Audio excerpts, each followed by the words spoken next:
I'm looking forward to exploring today with you, navigating career reinvention and also the identity shifts that can come with it. So, what I would like to start with, and we were briefly discussing that just before we pressed record, many uh, high achieving professionals reach success, especially in midlife, and then feel some disconnect or something internal that they can't necessarily name or understand, perhaps.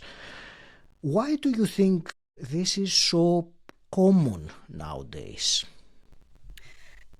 I think a lot of professionals started their career by understanding what type of mask they need to put on to get by in the corporate world. So we all have a lot of training understanding the mode to be in. And maybe that's a hard driving mode. Maybe it's the workaholic mode or the person who always speaks up in meetings or creates political turmoil. Whatever it was, we have adapted to a way of being in the corporate world that served us very well.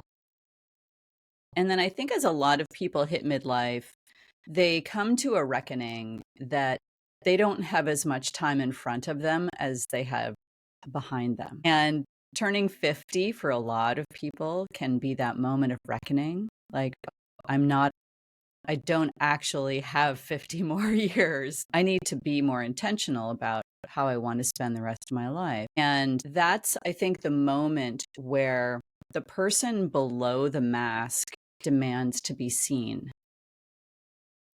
And when that demand happens, it is hard to shut that person up. We can't set them aside anymore because they need our attention and our care. And like a toddler, they're going to throw a fit if they don't get it.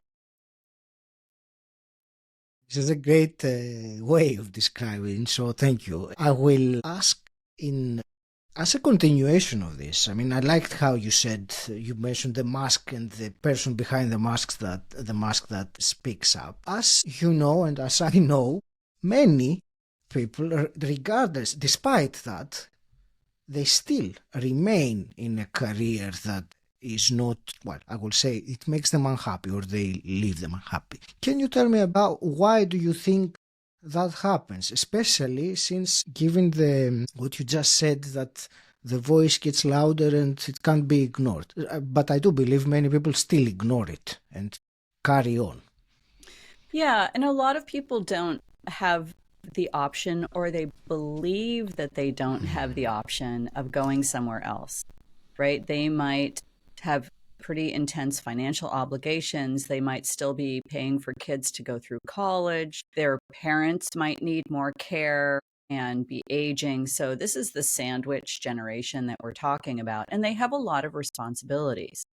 And I think if somebody has been a career employee and received that regular paycheck, it's really hard to even imagine what life could be like as a different kind of employee or being self-employed. They might not have the vocabulary for that yet. So it's so foreign to them that it's like the devil, situation where they understand that their souls are rotting from the inside, but they believe that this is the only way to be. And until they have evidence that they can be another way, it's really hard to make a move.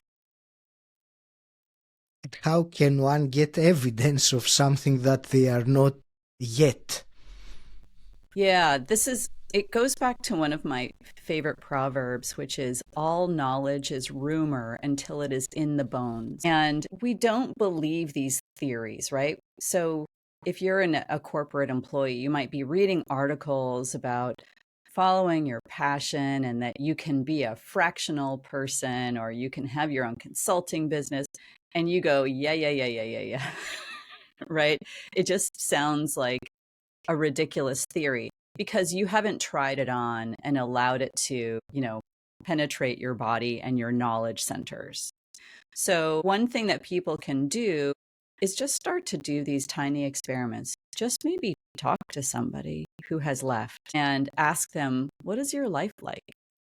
How do you handle the uncertainty of a lumpy income that isn't steady anymore? What do you do to plan for it? Tell me about your schedule. Like if you don't have to get up every day at 6:30 and work and commute and work all day long, like what is it like for you? And the more you talk to people, the more you are gathering evidence that you might have a different option available to you. That's a very solid piece of advice. Let me stay with this a little bit more, and I will more specifically, let's imagine someone listening right now that are at a crossroads. They have realized what you were saying about, or the person behind the mask, and they are, considering, should I stay? Should I go? Should I pivot? Should I do something different? Are there some questions or some perhaps ways that one can start solidify more their decision of what is right for them? Yeah. One thing that I often talk to clients about is their values and which of their values are being underserved in the current way that their lives are set up. So I do a deep values exploration with all of my clients to really understand what motivates them, what drives them, what's meaningful to them in their life.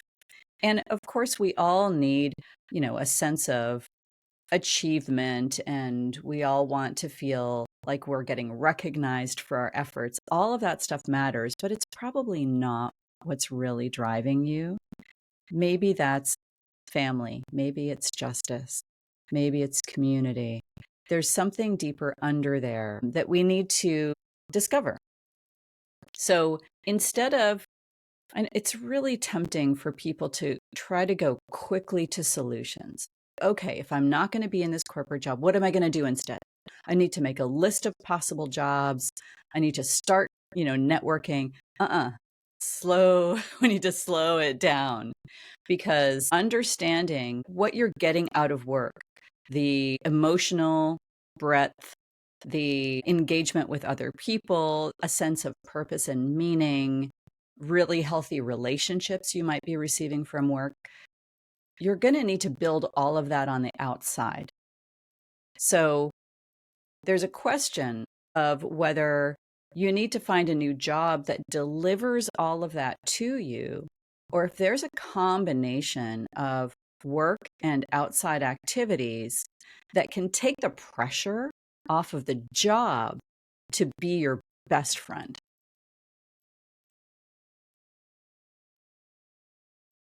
I will digress for a moment, and I want to discuss something from your personal journey. I read that your own transition and reinvention, as you say, it didn't start exiting dramatically. What you were just saying, it started with experimenting. You used that word, experimenting. So what did that experiment look like? Yeah, it was kind of wild. I was working at a boutique consulting firm, and I was running the marketing department and trying to explore different ways of just getting the word out. And at the time, there was something called experiential marketing that was really popular. Basically, a brand creates an environment for a person to step into. So it's not like you're looking at an ad on a screen, but you're going to an event that the brand sponsors. So I was like, oh, seems really interesting. And then I realized pretty quickly that my investigation was more about me and what I was starting to imagine for my own future, and less about the company. So I kind of abandoned this experiential marketing because that led me to this immersive theater world. Oh, there's this whole other way of doing theater. Let me understand that. And I just kept following my curiosity. And these immersive theater shows that I really enjoyed going to got smaller and smaller and smaller. And until I was going to shows that was just me and one other person. And what I learned from that is that it was being in this meaningful, high stakes conversation that was really opened my eyes to something that I hadn't been getting from my corporate career. Like, I feel very present in this moment. And I believe that my presence matters. I am required to be in this one-on-one experience that we are creating together. And who else is doing these types of high stakes experiences? Which led me very quickly into the death care community. Because if we want to have a high stakes conversation, the highest stake conversation is about death. And I met these incredible people and started going to events with kind of death care innovators. And a few of them said, Shelley, we think you need to explore the world of grief because we need more people who are versed in the language of grief because it's everywhere and we're not talking about it enough. So by then I was ready to leave my job, and I did. It happened to coincide with lockdown for COVID the same week. And I very quickly started training to become a grief coach. And that's sort of how the transition happened. Like, everybody's transition is very windy and weird, but when you look back, it makes complete sense. You can see exactly how we all got here. So for me to say that my transition began in immersive marketing and ended up in grief makes total sense to me. I will very quickly add to because you said it was the week before the lockdowns. I started this podcast a month before the lockdown, so and I have heard similar stories of people doing something that time, February, March 2020. So I think there was a big, let's say, energy towards doing something that led many of us to a different direction. Yep. I will come back to what we were discussing about, the transitions. Let's say someone, and I will carry on a kind of a timeline here. Let's say that someone has thought about it, has done their values work, all the other stuff, and they have decided that it is time for me to change my career, do something different. The first practical steps that you recommend one takes. Yeah. I think looking at your finances is a really important step. A lot of people don't make a move because they are afraid. Even if they have, money in the bank, maybe their financial advisor is saying, go for it. You can handle making a change. We can adjust some things. Maybe they are worried about what their partners will think, but getting that in order and understanding what the options are is an important first step that can take like this thing that might not be the blocker, but we just don't have enough information about it.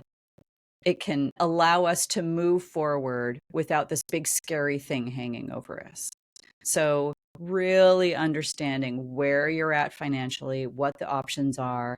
If you need to go, if you are going to switch careers and you'll still, of course, have to pull in an income, does it have to be the same income as you have been making? Can it be less? What are the options there? So understanding that, I think, is a really important first step because that's often the thing that blocks people from making a move. And then more on the meta level, inquiring about what the job has to do for you. What is the job of work?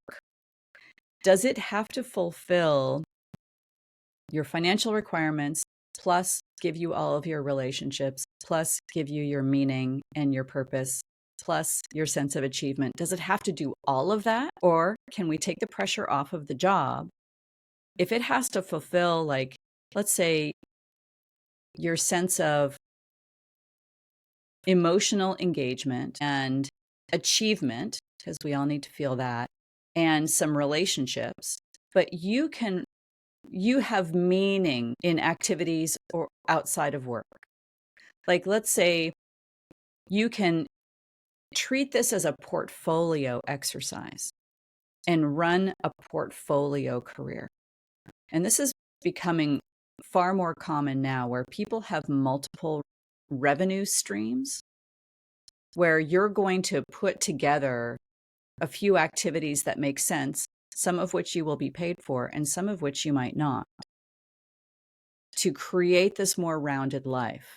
Because we don't want to take you out of the frying pan and put you right back into the fire. And just, even if you go out on your own, that you become a workaholic and you burn yourself out with your solo career. We don't want that either. So let's look at this as a suite of things that you can put together to fulfill all of the stuff that you need at your core. That's great. And let's also talk about challenges that one faces, during the transition. Obviously, uncertainty, I think it goes without saying that it is part of it. No matter how well you plan it, there will be an element of uncertainty.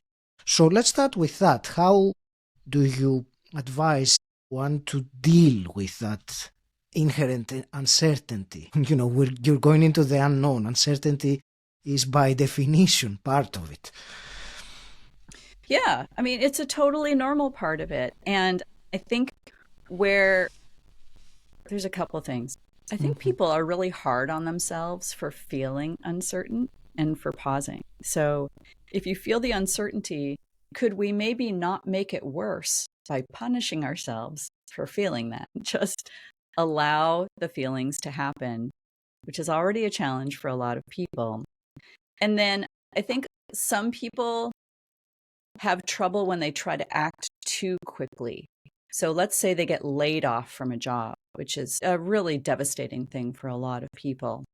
And then right away they think, okay, I have to start my own company. I think I have this idea and I need to act on it very quickly. But what is actually happening is that they are entering this phase that I call the off-gassing phase, which can last for about 3 months after you leave a company or a job.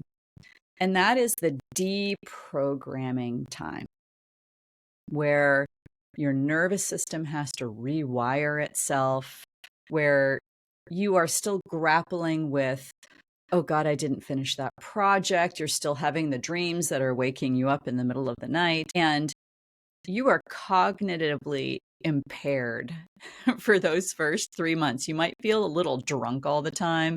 You have trouble focusing. You start projects, you can't finish them. This is not the time to try to lock into a new mode of productivity. This is the time to be gentle with yourself. Understand that your whole world internally and externally is changing, and we don't have to rush things.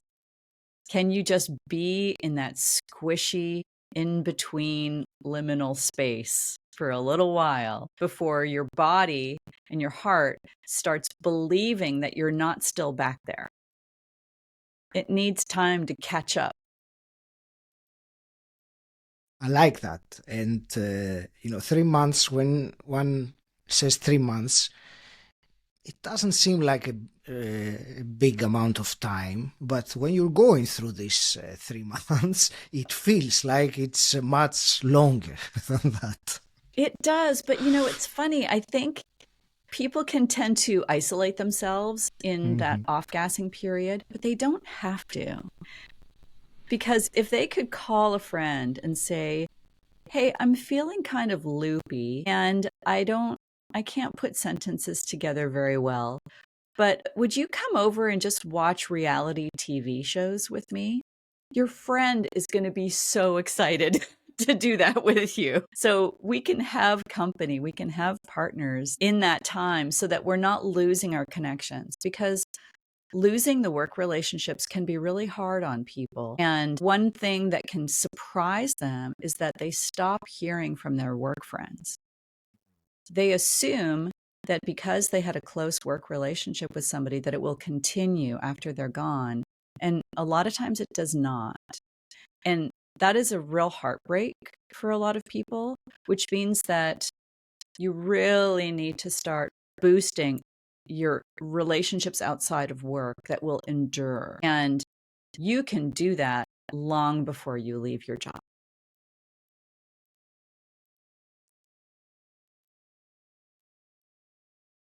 Absolutely. Let's talk about one more challenge, which I think is closely related to what we are discussing, and that is identity. So, especially when one has worked a specific career or profession for decades, they very much tend to identify with it. I mean, it is so common when you ask someone, they say, I am a, and they state a profession. So that I am really creates a very strong sense of identity. So when someone has that over the years, over the decades, and they suddenly realize that they are not that anymore, what are some perhaps strategies or some ways one can start, first of all, disengaging from that previous identity, and second, creating space for the new identity, which perhaps it might not be articulate yet, but creating space for it. I think that's the best way for me to ask the question. Yeah, really, that is such a common thing where people become identified with the mask that they've had on, right? Yes. And I think the first thing to understand is that all of this has worked well for you. We're not going to make you wrong for having identified with the mask. It's okay, right? This is why you have achieved so much in your life, that you had this persona. That persona protected you from all sorts of situations. It gave you status, it gave you clout, it gave other people a shorthand to sort of understand you, but they were always understanding this quite arbitrary mask that was hiding you. So we don't want to rip the mask off your face and leave some kind of sensitive skin exposed to the air too quickly, right? So one thing I like to reframe people for is lead with what you like instead of what a corporation has decided that you are, because you were never that. That, VP of product is a ridiculous title that doesn't mean anything or means something different in every company that you go to.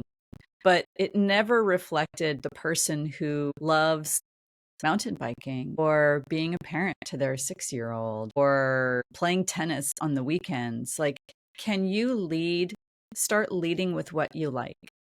And this is another tiny experiment where, let's say you go to a party and somebody says, Augie, what do you do?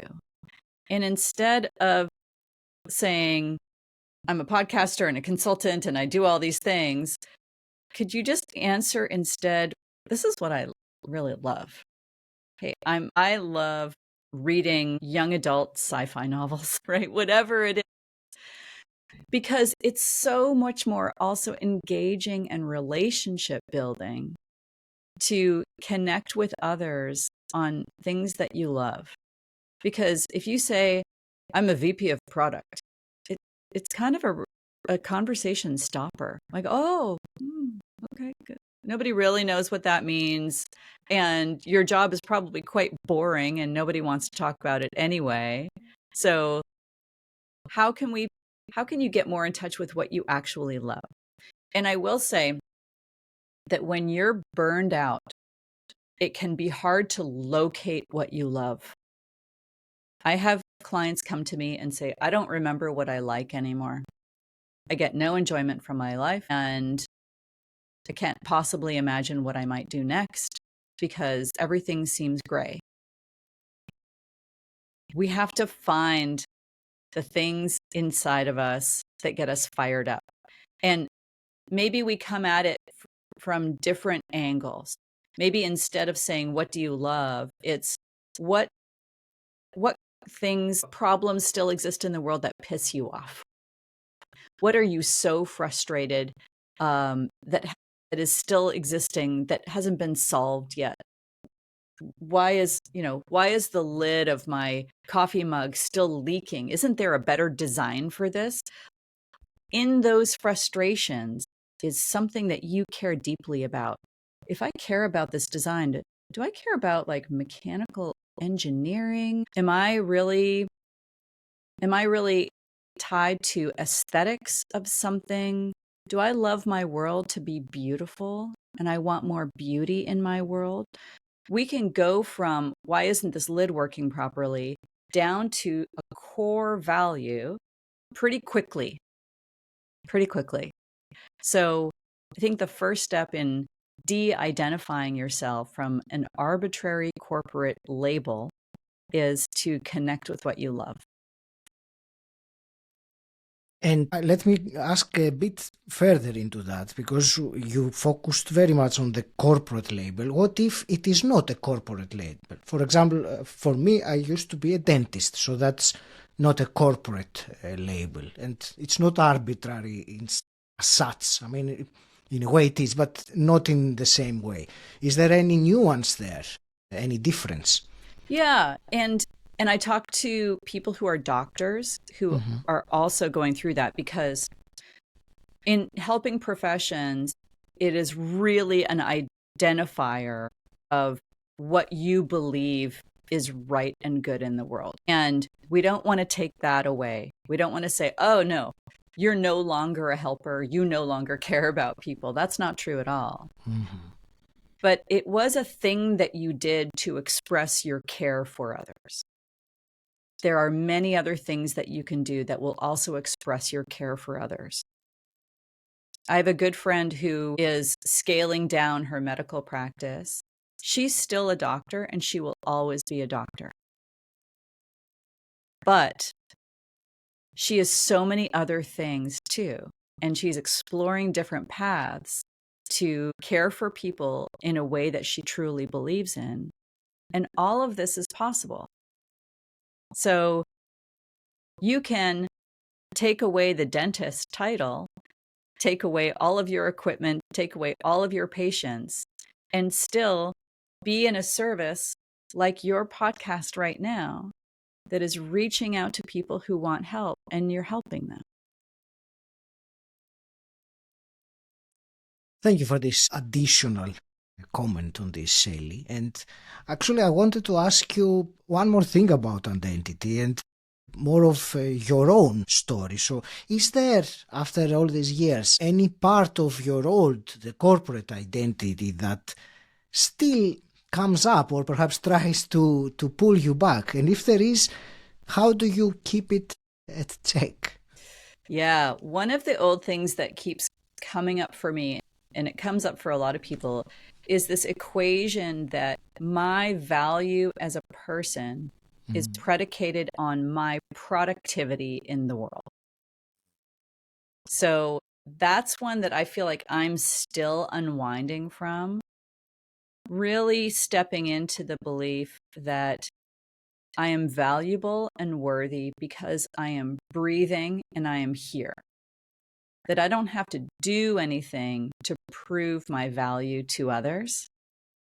I don't have to perform a role or get a particular accomplishment lauded onto me. I am valuable just sitting here. I know it because I have relationships that reinforce it, because I know what I can contribute to the world, and I don't need anybody else telling me that. That still comes up when I feel like, oh, I have to be working on my business for 10 hours a day, or it's going to fail and then I'll be a failure. I feel like those are still echoes from the old corporate world. They're getting a lot quieter, but that's something that I still talk about with friends. And correct me if I'm wrong, but I think also this can also affect someone's self-worth, don't they? When you feel like you're not, producing or doing as well or whatever else there was. Absolutely. Yeah. I talk to a lot of people who are like, if I'm not running a team, then what good am I? Mm. And that's such an important question. Like, what is good about me is what they're really asking. So, one exercise that I often do with clients is an essence exercise where I have my clients go out and ask their friends and their colleagues and their family members, what am I like when I'm operating at my best? And people will tell these beautiful stories that they feel encapsulates the soul of that person. And we sort of boil all of that down into 5 essence words that are now evidence based. This is an evidence gathering exercise so that you don't have to, in your low points, you don't have to come up with it yourself. You can look at what the people closest to you say about you and believe it. Tell me a bit more about distilling all that into 5 words, as you said. Yeah. Yeah, it's a challenge. It's one of my favorite things that I do. Taking, you know, people will tell stories about a person. They'll say, "Oh, this one time you threw a surprise party and you gathered everybody and you did all the work and you made everybody feel so loved and cared for." In those stories, I'm listening for particular things. Like, I'm listening for value words, basically. Okay, you're caring, you are organized, you connector, you bring people together. I see leadership qualities. I'm hearing discernment. So I listen for all of those words and then kind of boil them all down to these qualities that they lead with when they are operating at their best. So in those moments where they're feeling like, I don't know what to do, I don't feel like I'm good at anything, we can go back to that and say, hey, remember, you have this essence that's part of you. And if you could choose your next move from that place of essence, what would you do? Because then that will be a genuine values-driven decision. This is so useful. Thank you for sharing that. I remembered, now that you were saying that, years ago when I started my personal development journey, there was an exercise I was given to write down 100 things that I am good at. So I started very enthusiastically, and after about 25, I ran out of ideas. I blocked. So, of course, the next suggestion was what you said, to ask people that know me, friends, family, co-workers. And suddenly the list got expanded very quickly. And I will also add, less subjectively as well, because other people see you perhaps in a more objective way than we tend to see ourselves. That's true. I mean, we're just swimming in this water, right? Mm. We have no idea. Like, if I think, oh, of course, I just sew some things. It's no big deal to sew something. Other people are like, you can make that? I would have no idea how to make that. So, yes, getting those external reinforcements helps you see that you are actually this incredible, unique individual with a combination of skills that nobody else on the planet has. So powerful when one looks at themselves through that lens that you just described, Shelley. That's all right. This has been a really fascinating conversation, and before I start wrapping it up with some final questions that I have, where would you like to direct the audience that want to learn more about you and your work? Yeah, my website is burnthemapcoaching.com. And that's where they can also find my podcast called Burn the Map. Thank you. And actually, since you mentioned that, very quickly, how about burn the boats or burn the bridges? What's your opinion on that? It's not exactly the same, but it's similar. Yeah, the connotation of burn the bridge is to destroy relationships in your wake, and we don't want to do that. Okay. But Burn the Map, I felt like was an important name for what I do because we as Gen Xers might have been given this path when we were younger. You need to go to college and start in the work world and do that until you retire.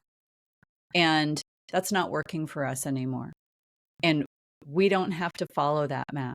We can burn it and create our own map and build what fits for us now. Thank you. Shelley, let me ask you also two quick questions. I always ask my guests. The first one is, what does personal development mean to you?